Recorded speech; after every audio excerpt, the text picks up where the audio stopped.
Germany is the dominant economic power in Europe, which is why China's Premier Li Keqiang was there last week, signing deals worth $24 billion.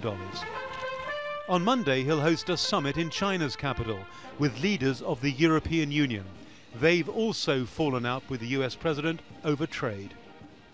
Mats Harborn heads the European Chamber of Commerce in China.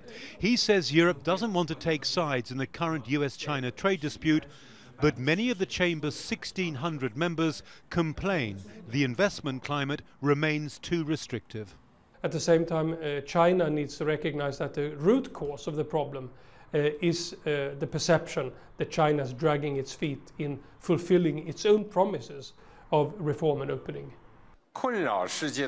China's President Xi Jinping likes to portray himself as the standard bearer for free trade, promising to widen access for foreign investors.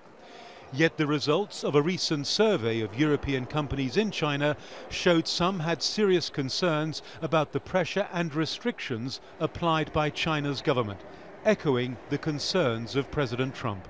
And we asked our member companies if they have felt compelled to transfer technology for market access, and 19% said that's indeed the case. That may sound little or much, it depends on how you look at the issue, but in our view it should be zero. So, for now it seems, Europe is wary about moving too close to China.